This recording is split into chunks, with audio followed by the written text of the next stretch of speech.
Detroit in the 1960s. It's all relative. I interviewed my grandpa, Robert Wozniak, who was in his 30s in the 60s, living in the suburbs of Detroit with his wife and 3 small children. I was surprised to see how little he was influenced by the huge race riots that come to mind when we think of that time and place. Instead, his most vivid memory from the 60s is his personal success in the wine business. What do you remember about 1963? 1963? I think that's about the year when Cold Duck came out. That was a good year for me. Yeah. I was having a lot of success then. Yeah, it was pretty good then. You could buy beautiful homes for reasonable prices. And you could take trips and have a good time, you know, reasonably. The car business was strong, which Detroit was. What type of clothes did you wear? Well, we dressed much more formal than we used to go to church when our kids were young, with a coat and tie on, and the girls with the dresses, and we get all dressed up every Christmas or every Sunday to go to church. And I always wore a coat and tie to work every day of the week. And even when I was in college before that, we used to get dressed up to go to classes. We wear a coat to classes.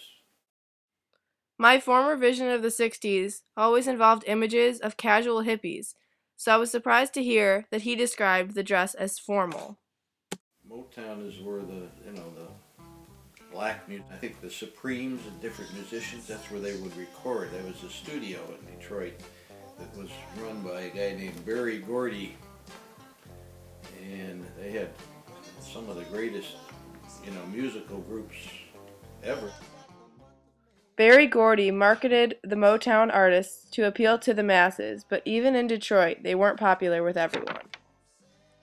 What kind of music did you listen to? Oh, I listened to the big band music.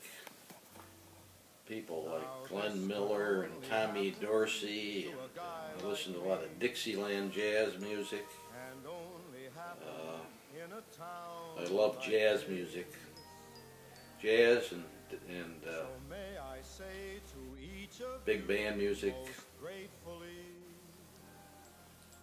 Then Frank Sinatra was big, and Bing Crosby.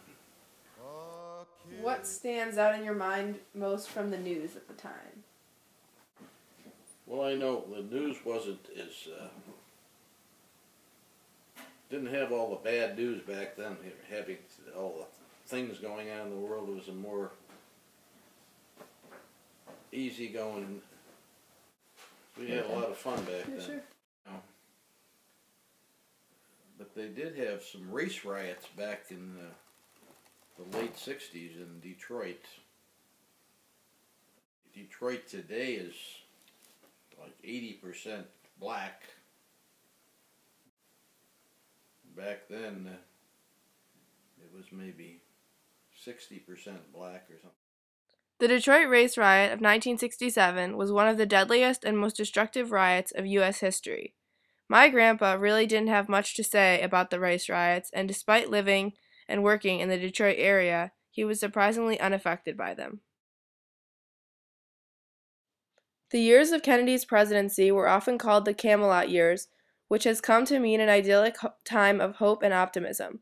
My grandfather seemed to echo this idea. He was full of American pride, commenting on this country's strong economy, our success in the space race, and the many opportunities.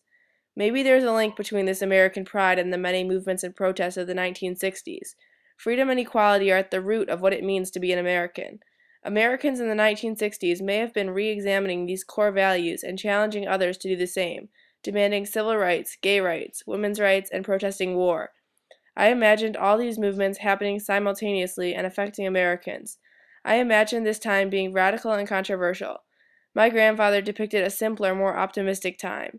I was surprised to hear that these many forces in the Cultural Revolution of the 60s were isolated movements affecting our country's history and future, but not necessarily the people of the time.